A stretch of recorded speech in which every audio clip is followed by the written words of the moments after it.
Sometimes people say, oh, he wasn't a great leader, but he influenced a lot of people. I'm sorry. He was a great leader. You just didn't like he probably was just morally inept. But people, the idea of leadership is just being able to influence and move. So the devil's a good leader. He's got 98%. Yes, for those he lead. Welcome to another episode of As A Man Readeth. This is Straight D. Hey, Goolsby. Hey, listen, we are still rocking and rolling. I think we're in chapter 6. Yep, 6, 7, 8. How y'all doing? Y'all still with us? Who? Them? Yeah. Come on, yeah. Let us know in the comments. Y'all still what's been your favorite quote? What's been your favorite line? Or any insights you have? Let us know in the comments, please, please, please. Now, listen. He says something. He says that purpose is the antidote to drifting. Because this is all about this. Chapter 6 starts on hypnotic rhythm. Yeah. It says purpose is the antidote to drifting, and habits are what you got. I would agree to that. Because what we talked about last episode was drifting, and that's when you do not have a definiteness of purpose or allowing other people to think for you. And it's not even other people that you're allowing to think for you. It's the devil. And I be having these quick asides. You know who the devil is now to me? I mean, when I'm reading the book, I'm listening. Kevin Hart, the character that he normally plays, like that. They're like, okay, let me tell you something. It was just so random because it's hilarious when you think of Kevin Hart, a visual representation of Kevin. Oh, because he's little. He's hilarious, and when you watch Cold as Balls. I didn't know where you were going with that. Yeah, I know where you're going with that. Okay, well, good, because no one knows. So if you don't clarify, they're gonna. I had to figure out where you were going. I was like, what is Kevin out here doing? Right. No, I love Kevin Hart. Yeah. Okay.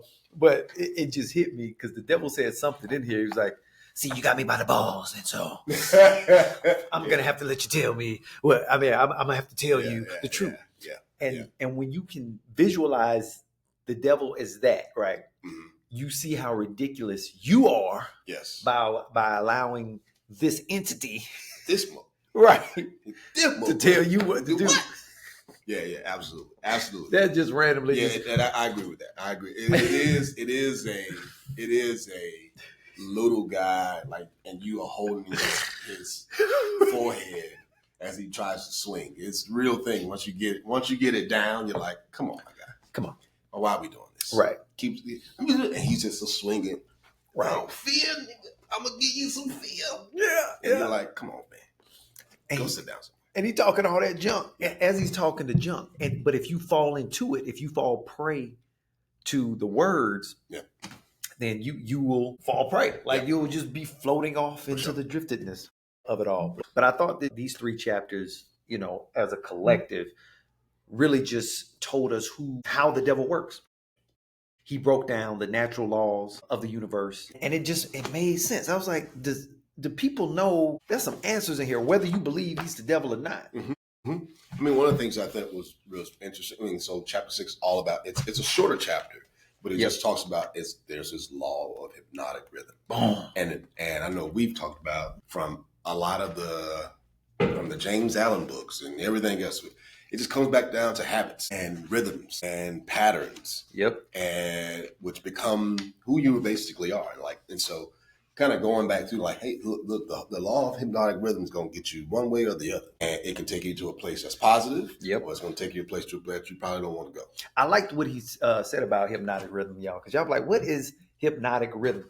Let me see if I can give you the exact definition of what he says it is. I know how I look at it, but he talks about the melody and rhythm of the universe. Basically, he's saying that hypnotic rhythm is like a whirlpool. Well, hold on. Maybe is that more like drifting?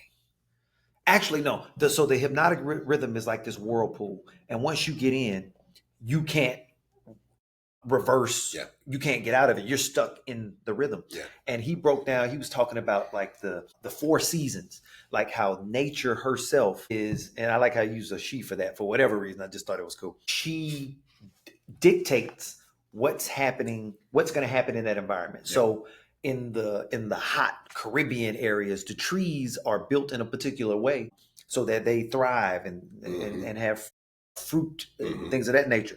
You can't take a palm tree and then go to the Arctic and put a palm tree there.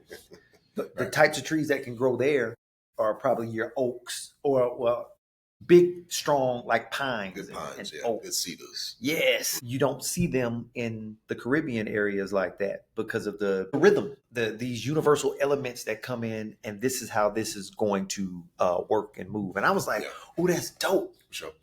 So it was also saying like how strong your environment, that environment that you're in, plays to your development and to the things you think and do. Absolutely. And we still, I mean, in another book, I think Napoleon talks about, I think it's When Friends Influence People. Oh, the signs of getting rich. Wait. Oh no, we talking about Napoleon. I just sent Bam. I just sent you another. I sent you a copy of that, by the way, if you were looking at this podcast. Bam. But one of the things I kept thinking about is like, just those associations. Those associations also have rhythms. Yes. Right. And so there's a pattern of people that you talk to. There's a pattern of people that you associate with. There's a likeliness, and a likeness and similarities that are there. But he also, so I think what I saw in here, Napoleon's asking them, tell me more about the hypnotic rhythm on 121. He says, you will better understand. This is where he talks about the music and stuff that you were saying. You will better understand what I'm trying to convey if I can compare with the method in which you learn to play music. At first, the notes are memorized in the mind. Then they're related to one another through melody and rhythm. Repetition, the melody and rhythm become fixed in your mind. Observe how relentlessly the musician must repeat a tune before he masters it. Through repetition, the musical notes blend, and then you have music. Any impulse of thought that the mind repeats over and over and over through habit forms the organized rhythm. Undesirable habits can be broken.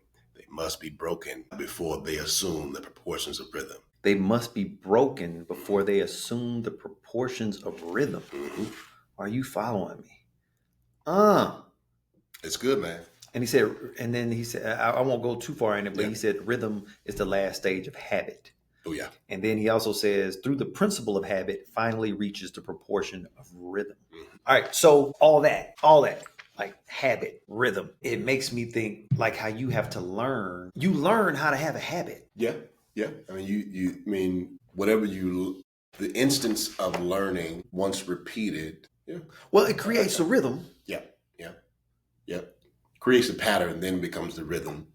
And from following this. Yeah, right. I use different language, but that's basically, once you start there, once you learn something, one of the best ways to put something, make sure that you retain something is actually put it into play, right? Right. So you learn it, you repeat it. That's one of the ones you used to do. So we used to have to, you learn it to memorize, right? Which is just repeating the shit in your head, right? And then you figure out a way to apply it. And so on. Right. Yeah. And then if you really want to stick, teach it. Right. So on one side or the other, there are habits that we have in our life. So that's why I always say leadership is contagious. So there's habits that we have in our life. Like we follow that same flow. There are certain things that we are doing that we start off with the leadership concept in our heads, whether it's poor or promising. Then it can go into a place where we, try to instruct our team. If we do it well, then they'll teach the concepts for us. Even if it's something that's destroying the company, they will do exactly how and what you've taught them.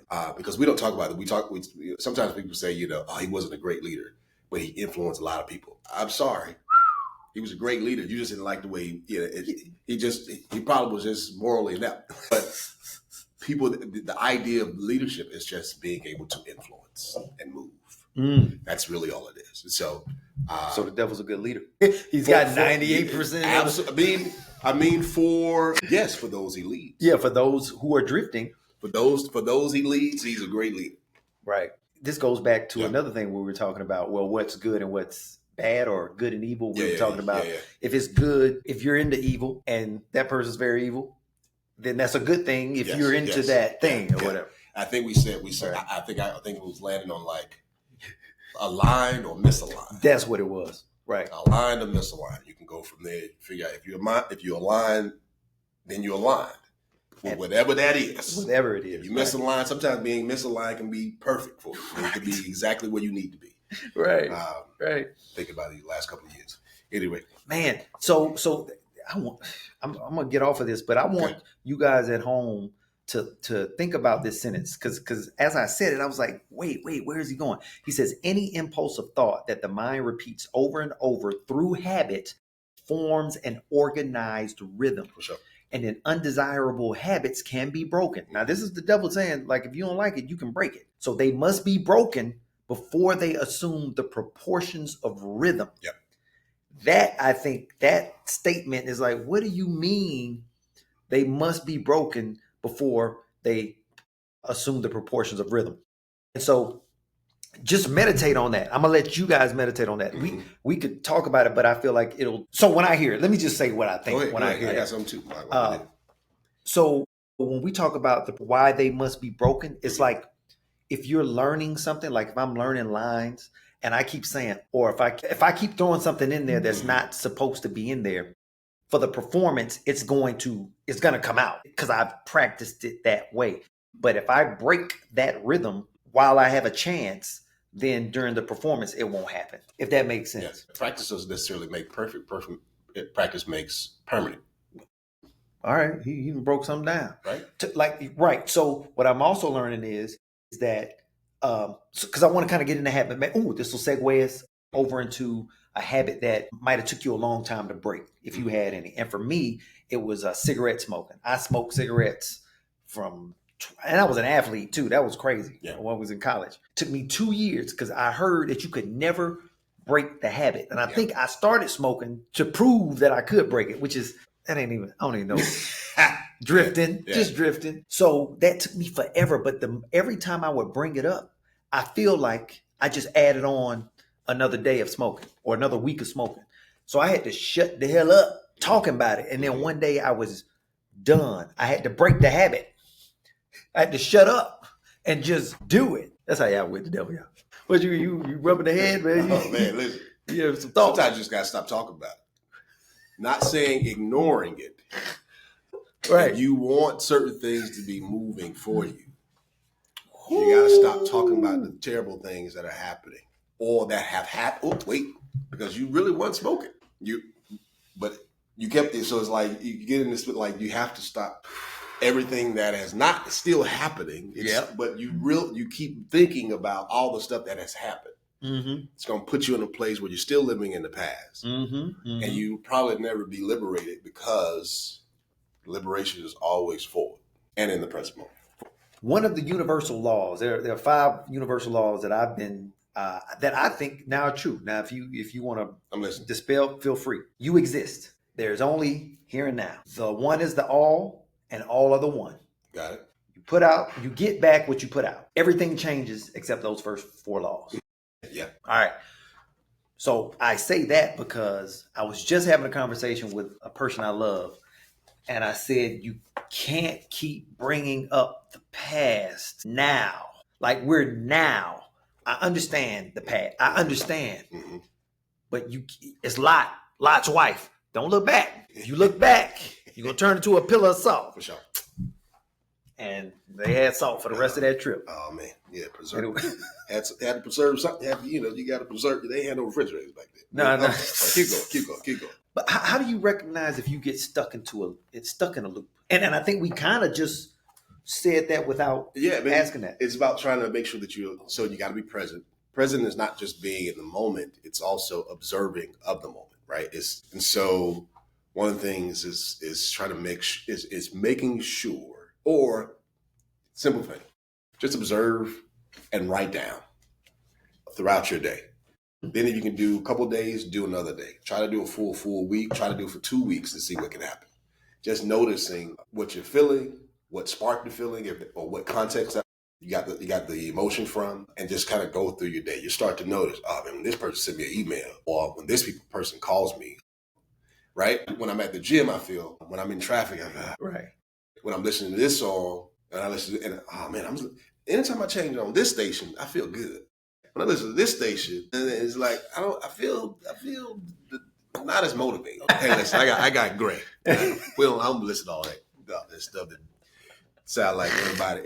Everybody sound like everybody. Everybody on drugs. It's not cool. Sound like they addicts, and they are like they rapping with the lean. Yeah, already. Jeez Louise. Oh man. Oh, what was I about to say on top of that? Oh, so I had a situation. I got text. I think I told you guys about my experience with MSM with the School of Medicine. Did I go into that? You didn't say names. You didn't say no names. You didn't say no names. Well, I was doing standardized patient work with this particular company, and I'm no longer doing it because I made a choice because we couldn't negotiate. It was uneven. It was a misalignment. We were misaligned. For sure. And so ultimately I didn't go back. So one of the standardized patients hit me up and said, "Hey man, did you quit?" I was like, "No, I resigned." And I left it there. Yep. But there were a couple messages. I was like, "Well, you know how." So they probably saw the 3 dots on my side, and I didn't respond. And they came back and said something. And it was a genuine response, basically saying what had been going on and that they were probably going to be going to another place now too. And I was like, "Yep."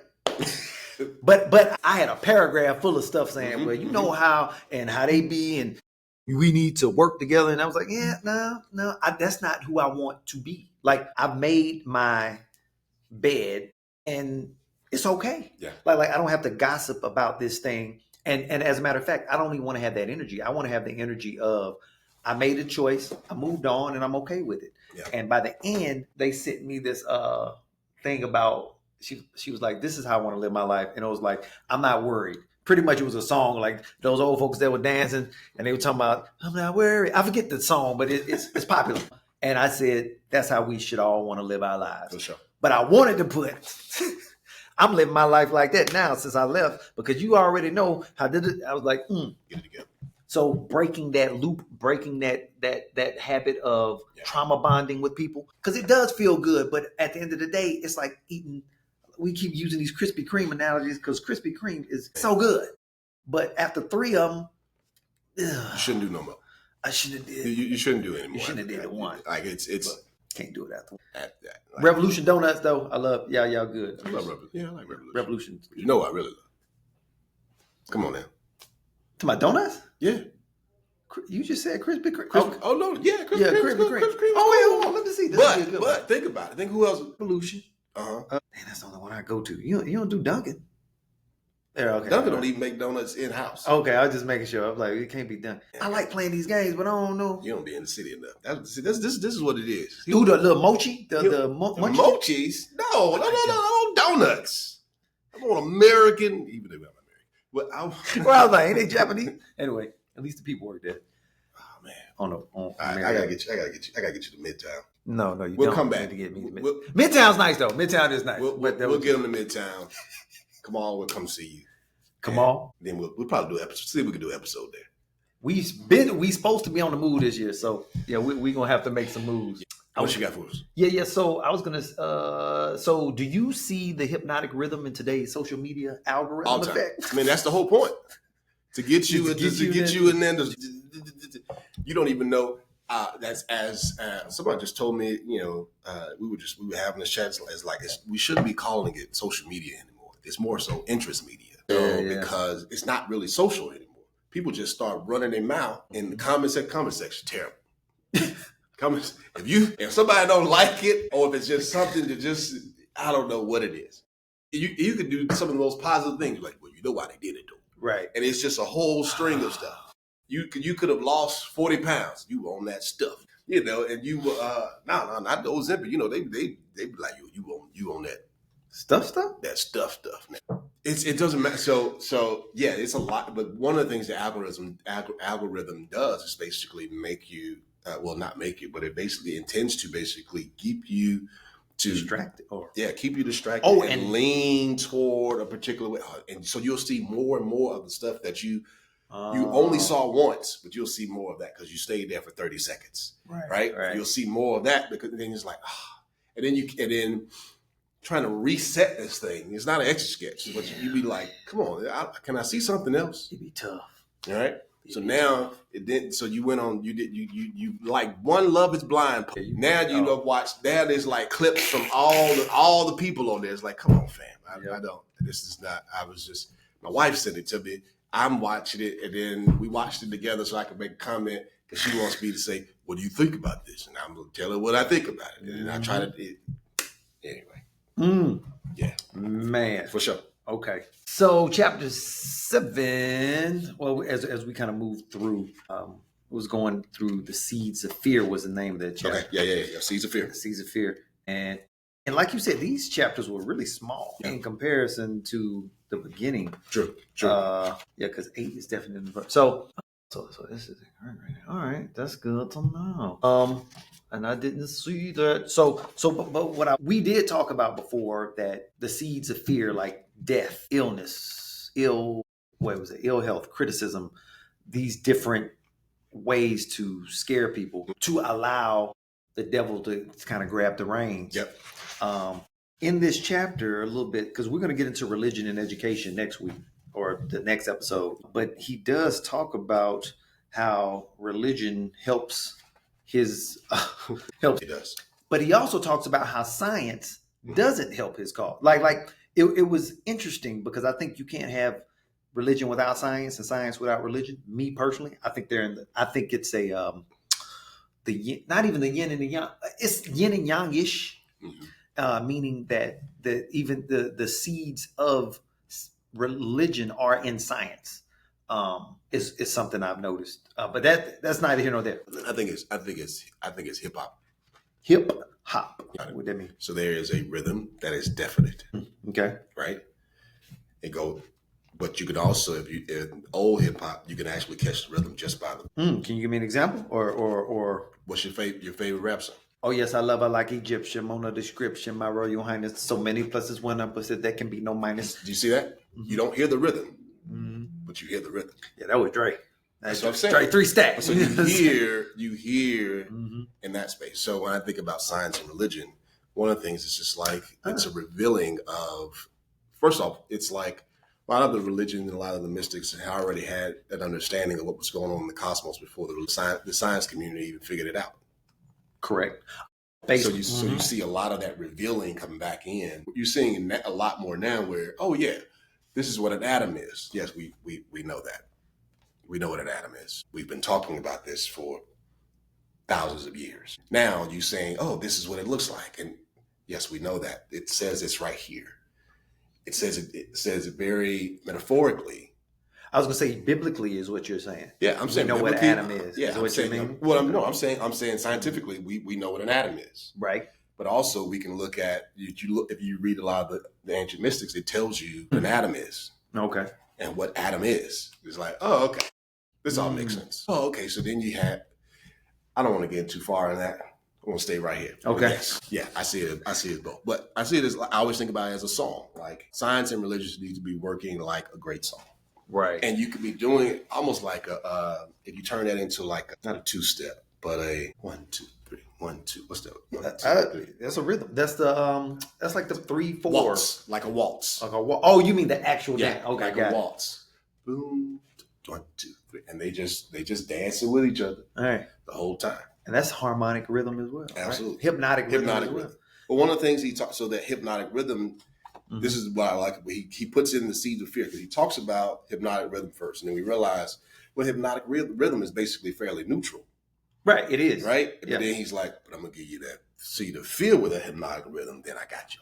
Boom. Yeah. Got him. Hold on with the fear. Let's see. He says on page 130, this is Napoleon talking to him. He says, I'm beginning to catch on to something important. Where you at? What page? 130. Oh, okay. I'll go back. About halfway down. Wait, I'm in the right chapter, right? It better be the right chapter. I think I went back to 6. Hold on, you went back to the last chapter. See. Oh, well, that may change where I was going then. Where you were going, though? I was going... it was talking biblically. He was like, I am beginning to understand what was meant by the writer of that passage in the Bible, which says substantially, when 2 or more meet together and ask for anything in my name, it shall be granted. It is true then that 2 minds are better than one. Because he was talking about the woman's mind, his wife's mind, yes, to help him not get caught in the hypnotic rhythm. For sure. Because there are two minds that help to align each other. For sure. So they don't get caught up. And so it's like us doing this podcast too. It's like we help keep each other aligned, whether we're meaning to or not, I feel like.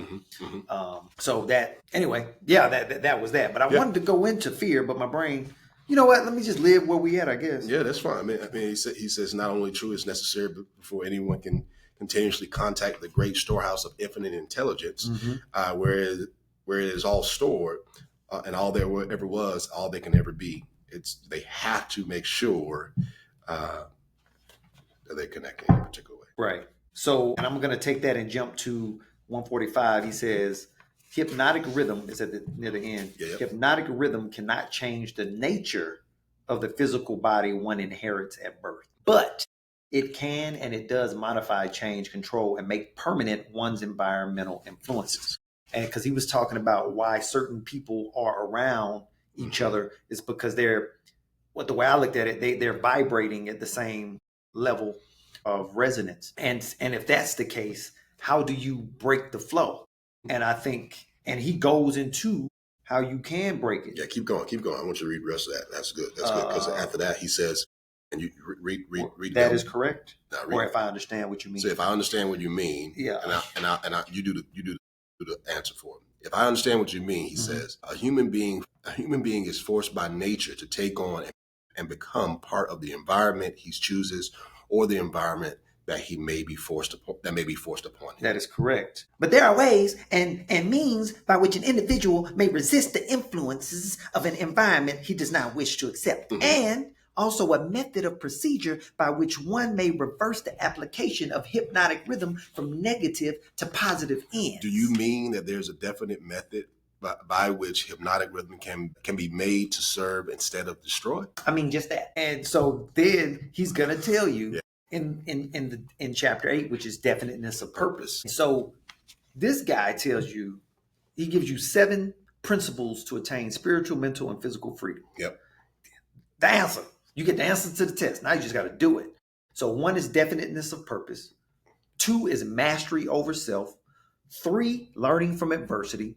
4, controlling environmental influence. He says associations. 5, time, giving permanency to positive rather than negative thought habits and developing wisdom. 6, harmony, acting with definiteness of purpose to become the dominating influence in your own mental, spiritual, and physical environment. And 7, caution. Think through your plan before you act. That's what I have to, me personally, that I'm really working on is because I get urges. I'm like, oh, and it's like, relax. Due to my human design, I don't know, we'll talk about human design one of these days, but I'm a manifester. And where my strength is that my positive thing is that I have to inform people of what I'm about to do because they may not understand what I'm doing and why I'm doing it. It's not, I'm asking you, like I remember I had my last job. I'm not asking you if I can leave work early. I'll be leaving work early. I didn't let them know. That's good. That's good. She was like, "Yeah, I don't think we can do that." Yeah, I think you miss what I'm saying here. I didn't ask. No, what's not a happening question. is what's happening. I'm not. I don't. Oh, you thought that was the inquiry. You thought I was asking. No. This was very matter of fact conversation right at this point. That's exactly what it is. And I'll see you later. Okay. Thank you. So but and then my negative side of my thing is that I get angry. So anger is when I know I'm misaligned, when I'm mad, because I'm moving. Anger is movement, and it's like, how do I express this thing? So peace is when I'm in the good space. So if I'm outside of that, that's a good way for you to recognize, like, okay, I'm misaligned. When I'm aligned, I'm peaceful. When I'm misaligned, I'm angry. Things of that nature. But anyway, that's human design.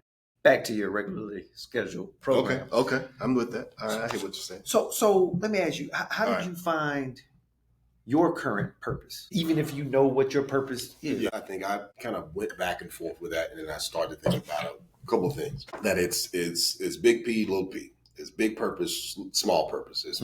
So I think small purpose is mission. It's more so your mission, like what you're supposed to be doing at that moment. Okay. Large purpose is basically, in essence, the butterfly effect and the outcomes beyond your understanding. Ooh, okay. Right? I see. So I don't know so this is why I like the idea of like legacy and being intentional really matters, just because, and to me, because I don't know what I say to that person at that time, what the results will be down the road for them and all of their associations. Does it make sense? Mm-hmm. So what I did, I think one of the things was just trying to really have a good grasp of what I value first. Okay. And then trying to see if what I value align with what I said I wanted to do. So it's kind of like going through the Ikigai process. IKIGAI. Yeah. He wasn't saying icky guy like, No, yeah. It's Going through that process and kind of find your zone of like what works. And that helped. So when I went through that process, really understand what I valued, helped me figure out, my mission right now is to do the work that I'm doing, being a loving husband, being a loving father, take care of everybody I need to take care of, put a smile on people's face where I need to, provide some correction where necessary, or at least put some guidance in where necessary. Love God, keep going. And then what happens after that, I don't know. I really don't even know. Like I just got that email I got an email from someone that saw me teach in 2023. And it's like, oh yeah, I was just thinking about you. Can you come talk? And it's like, sure. In my head, like, but who would have known? Because, so those are the things that I'm always kind of playing with. But, think about that your personal mission and your larger purpose. One contributes to the other. You won't probably even know what your larger purpose is going to be. Right. But your alignment, I like how we're kind of using our words. Yeah. Your alignment, we'll say, maybe equals definiteness of purpose. For sure. Of whatever this is, I want, like you said, I want to be a great father, great husband, great all that. I created a mission statement, and I try to live that. The mission statement aligns with, it came about from the values. So basically, the process is basically, who do I want to be? Who am I right now? What do I want to do? And those 4 questions are basically in my book, the 4 existential questions that everybody's trying to figure out. Everyone's trying to live through. And then once I was able to answer those, to lovingly lead and model a life of service with creativity, empathy, courage, focus, humble ambition, inspiring others to seek truth, and emboldening them to change the world. Boom, straightforward. Yeah. So every single thing that I'm doing has to follow that particular mission. So all the alignment of everything else. So if it does not align with those 20 or so words, we ain't doing it. Hypnotic rhythm, y'all. Simple as that. You definite purpose, straightforward. As Napoleon's definite purpose comes from, but I think it comes from like having a definite mission for life. Right. You have that definite mission for life. Then, as you were saying, kind of like you get to filter. Yes. You get to filter like what opportunities I want. Who needs to be in my life? Who needs to be out of my life? All that stuff. Like how I want to show up. I get to filter like, okay, what emotion I need to feel here. And what emotion that they said I'm supposed to do. I'm supposed to be feeling this way. But according to how I'm saying I want to show up in life, I don't necessarily need to do that. That's something I realized today too. Okay. Yes. Okay. Fear. Yeah. I had these dreams I told him about last night. But from the dreams, what I got from them were all because someone else fears doesn't mean I have to fear. Yeah, you gotta be careful of that. Yeah. And I feel like people expect you to mirror their energy. Yeah. That's what it is. That's what I was feeling. I was like, all because you're scared doesn't mean I'm scared. Yeah. But it doesn't take away that I get, let's say if it's a dangerous situation. Yeah. I'm with it, but I'm not giving you, I feel like they're asking me to do something that I don't want to do. Yeah. And it works on both sides too, right? Yeah. So I can be excited about something. Sometimes I'm like, I'm not excited about it. Okay, cool. Yeah. Right. It's okay. Yeah. I get it. I totally get it. I know I'm hilarious. In my opinion. Right? See, yeah, you got it. I think I'm hilarious. Just good jokes. Not everybody likes the jokes. Trace. That don't mean the joke wasn't hilarious to other people. Because I know I've told this same joke in other places and I killed. So, but I think but it works on all the emotions, the way you feel, and it's not necessarily how everybody else is gonna feel. Yeah, man. So, and it's okay. Trent, I hope you're watching this. If you're watching this, my daughter has this thing where she gets really excited about something. She wants me to be really excited with her. And I'm like, I'm cool. And I want you to be there, but I'm not going to bring you down, but I'm not there. I can do we can I'm not excited about the thing. Excited about it. Yeah. And so I feel like I did this TV show, and it was like my first, like where I had a arc in the series. Yeah. And so we're going to my parents' house, and I'm so excited to watch. I'm like, you about to see your dad. And she's like, okay. So we go in the house, we about to watch the show. She up about on her phone. I was like, Tran, we about to. I'm getting upset because of why I got to keep saying, watch the show. The show's crazy right there. It's me. My mom and dad there, they like mom, but I want her. And I was like, oh, this is that feeling she's going through. That's what it is. So I got to respect that too. So you know what you got to be? Because this is the other thing. So pop psychology, social media psychology will tell you, hey, you need to lead people that don't get excited about what you get excited about. You need to lead people? Mm-hmm. Remember that? And it's like, that don't even make sense.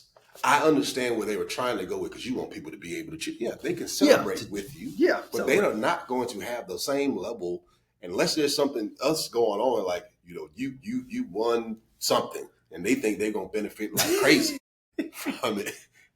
You probably should be cautious of people like that. And that's number 7. Right. Well, that and number 4. Control. You need to make sure you have the right associations. Right. And so I think that's one of the things you got to be careful of as well. Like, just understand that not everyone's going to feel the same way you're going to feel. Right. Not also going to have the same level of intensity or whatever feeling that may be. You may be crushed, and someone's like, and that's their level. That's where they at. That's where they are. Yep. So it's just interesting how that works, because we're in a world now. It's like you have to feel what I feel, and I don't. Yeah. I'm with you. We can. It's okay. But at the end of the day, you can't control anybody else's emotions. Mm-hmm. But that's we're in an environment where that's how the devil works. You drift, and then it's almost like a vacuum. It sucks up everybody around in that space. So when it comes to, when it comes to political things, if I say something about, I don't even want to say any names, but we'll say RFK or Trump or Biden, it's like, there's an energy that just sweeps. But for those independent-minded people, it's like, hey, that's cool. There's some things that is done okay over here. Yeah, that's Trump. Oh, okay, all right. Yeah. Oh, it was okay. Biden did that. That was cool. I didn't like this, that, or that. But it's holding a particular type of energy around somebody. What do they say? What you eat don't make me shit. It's that. You can eat it. I don't care. I ain't putting it in my mouth. That's good. I like that. Yeah, man. Yeah, people want you to mirror, man. You got to be careful of that. That's why you got to. So I tell people to think, like even when I clients, it's real. I'm not stoic. Right. But I mean, I can't be crying because you crying. That's that. You can be like, well, you okay? I'm like, yeah, I'm fine. I just want you to get it all out. Get it out. Because here's what happened after that. Like, and there it is. What you want to do about it? What are we going to do? So I got one more question for you. Sure. How do you know when you're wasting your time versus resting intentionally? Because he starts talking about not only definite purpose, but also this kind of all goes together, like with the rhythm and all that good stuff. Mm-hmm. I think rest is necessary, right? So you get that good amount of rest. As we're getting older, we need rest more. Wasting time or being intentional. When the rest becomes unproductive for anything, because it becomes unproductive for anything else. Sometimes you can oversleep. I know you probably had this experience, like when you're just gonna sleep in. Yeah, but then you intentionally sleep in, and that makes you tired for the rest of the damn day. Yeah. So when that happens, that's when that's what you need to pay attention to. I think so. That's what I got in my head first.